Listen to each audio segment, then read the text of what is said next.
We have on the line with us Karen Travers, ABC News correspondent from the White House. Good morning, Karen. Good morning. The president's starting off his day with a bit of a culture experience. He's over at the National Museum of African American History and Culture right now, where he's going to do a bit of a tour with his Housing and Urban Development Secretary, Ben Carson, some staff, and his daughter, Ivanka. So a little bit of a different start to the day for the president.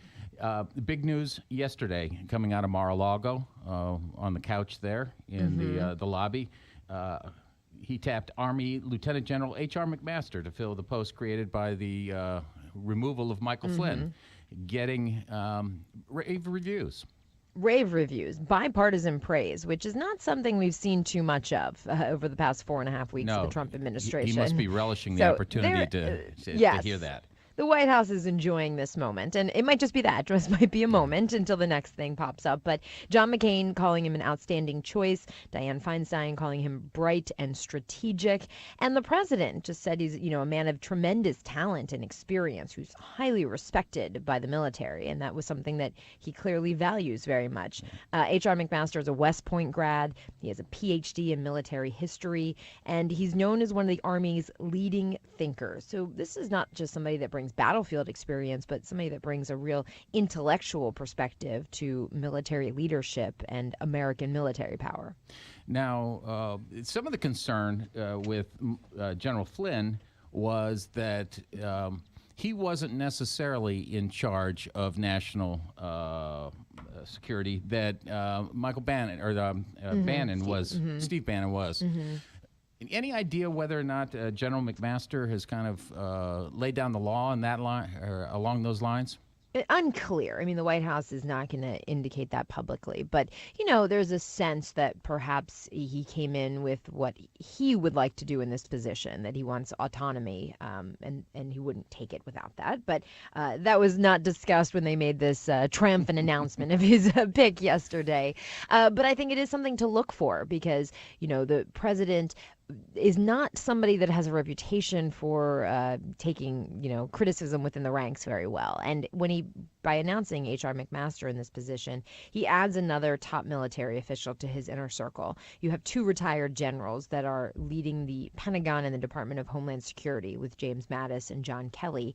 And now this is H.R. McMaster, Lieutenant General, with a seat at the table. And I think that shows that the president, while he likes people around him that are loyal, that are from his ranks, that he brings in, when it comes to military leadership, perhaps there's a different tune. Right. Any concern that the president has surrounded himself with too many generals? It's certainly something that's been noted of this is interesting. It's another general to the inner circle ranks. But I think the fact that everybody is so widely praising H.R. McMaster for a position like this, his experience is something that people from both sides of the aisle say is going to serve him and the president very well, given how many global hotspots the president is dealing with at one time. Based on his long history, is there any indication as to the direction that General McMaster might lead the country in terms of national security?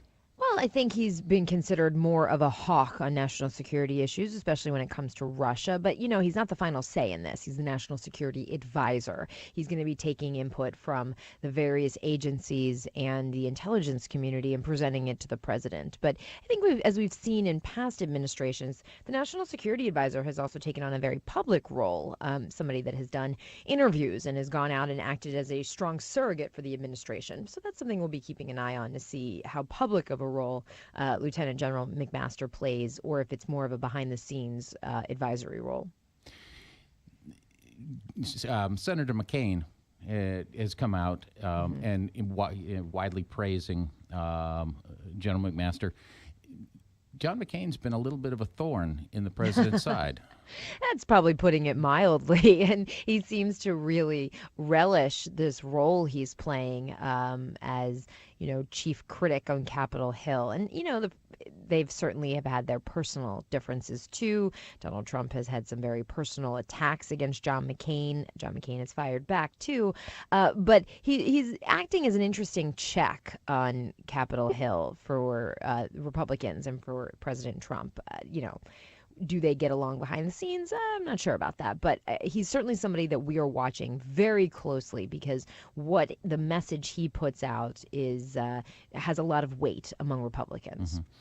So as we go into Tuesday, as we go into this week, what tweets should we be looking for from the president? Oh, I would never even attempt to guess that because I would say 9 times out of 10 I would be wrong. So we'll see. Yeah. Is there anything going on this week? And what's hot on the agenda for the administration this week? Well, one thing that we're keeping an eye out is whether or not there will be a new executive order on travel or immigration that would be announced. That we do know that it's in the draft stages. This is an actively updated draft that is circulating among the administration right now. But this is something that the president could announce this week, or maybe it gets delayed into next week. But it's certainly the president has not been shy expressing his frustration with the court cases when it came to his immigration executive order. And he said last week at that press conference that this new one that they're going to announce is going to be very much tailored to what he considers a very bad decision by the Ninth Circuit. So the lawyers are